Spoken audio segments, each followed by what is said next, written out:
O que separa a civilização do caos? O que define se um império cresce ou desmorona?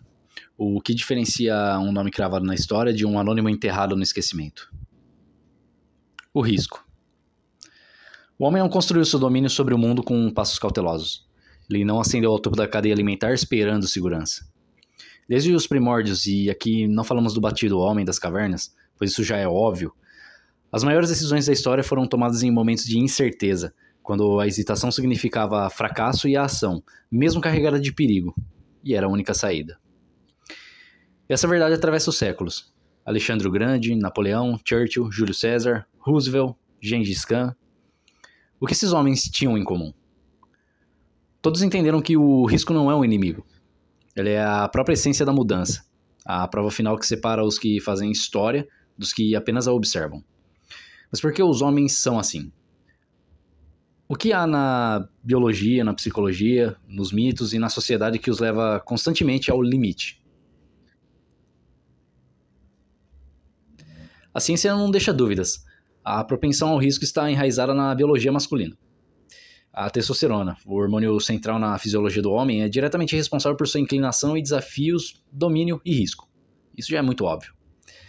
Estudos conduzidos pelo Institute of Cognitive Neuroscience da University College London mostram que a testosterona não apenas aumenta a disposição ao risco, mas influencia a forma como os homens percebem a recompensa e a hierarquia social.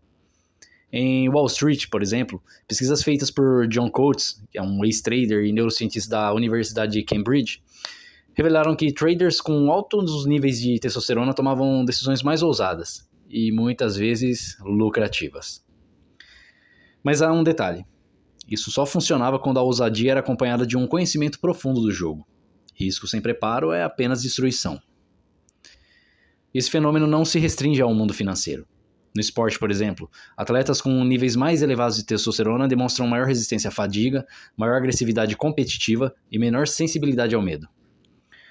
No estudo Testosterone and Competitiveness in Men, publicado no Psychoneuroendocrinology Journal, ficou demonstrado que homens expostos a desafios percebem o risco não como ameaça, mas como oportunidade de ascensão.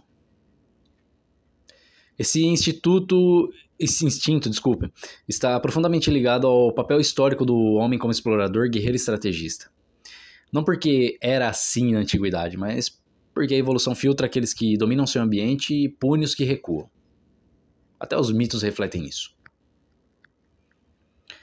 Os grandes mitos da humanidade não são meras histórias fantasiosas. Eles são arquétipos da psique humana, reflexos simbólicos de verdades profundas sobre o que significa ser homem. Prometeu roubou o fogo dos deuses sabendo que sua punição seria eterna. Mas sem esse risco, a humanidade teria permanecido na escuridão. Ulisses, outro exemplo, recusou a imortalidade oferecida por Calipso. Ele sabia que um homem não foi feito para uma vida de conforto perpétuo, mas para enfrentar o desconhecido. Hércules, ele encarou os 12 trabalhos, cada um mais brutal que o outro, porque compreendia que a grandeza não se alcança pela segurança, mas pela superação de desafios. E esses mitos não foram criados ao acaso. Eles acabam refletindo padrões históricos reais. O Código Samurai do Bushido valorizava o risco e a aceitação da morte como princípios fundamentais da honra. Para os vikings, morrer na cama era um destino vergonhoso. O verdadeiro homem deveria cair em batalha com a espada em mãos para garantir um lugar em Valhalla. O medo do risco sempre esteve presente, mas era um medo dominado, transformado em força. E isso se manifesta não só nos mitos, mas nos líderes reais que moldaram a história. Nenhuma grande civilização foi construída sem risco. Nenhuma mudança significativa ocorreu sem que alguém desafiasse o status quo. Júlio César compreendeu isso quando atravessou o Rubicão em 49 a.C. Ele sabia que essa decisão o colocaria em guerra contra Roma, mas hesitação significaria fraqueza, e fraqueza era um convite à morte.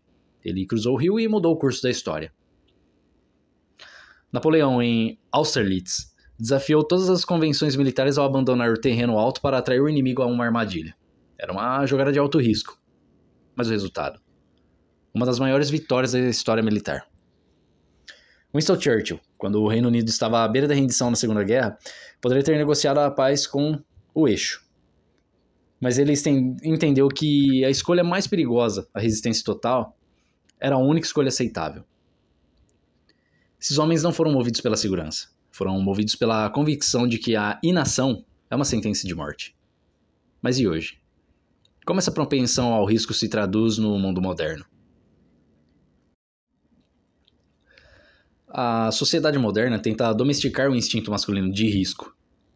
Desde a infância, meninos são ensinados a evitar o confronto, a buscar segurança acima de tudo e rejeitar o impulso de se testar. Mas o risco não desaparece, ele apenas se manifesta de outras formas. Profissões de alto risco ainda são dominadas por homens, por exemplo. 93% dos trabalhos em minas subterrâneas são homens. 97% dos bombeiros são homens. 98% dos operários em plataformas de petróleo são homens.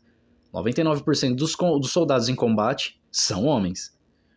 Esses não são apenas números, são evidências de que o impulso ao risco continua existindo, mesmo quando a sociedade tenta suprimi-lo. Mas há um novo tipo de risco, menos físico e mais psicológico. O risco de tempo, de reputação, de fracasso, que está inserido em um ambiente cada vez mais competitivo. O empreendedorismo, por exemplo, é um campo de altíssimo risco. 90% das startups falham, e mesmo assim os fundadores de empresas são esmagadoramente homens. O mercado financeiro, as indústrias criativas, os esportes de alto rendimento, etc., todos esses campos exigem tolerância ao risco. E aqui surge o paradoxo.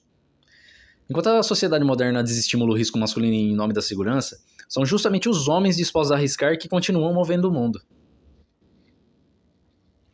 Nietzsche disse: quem tem um porquê, enfrenta qualquer como disse em um vídeo anterior. O homem que teme o risco não evita o fracasso, ele apenas antecipa sua derrota. A história não se lembra dos cautelosos, ela se lembra dos que ousaram. E no final a pergunta que fica é: você vai esperar pela segurança ou vai jogar os dados da sua própria história?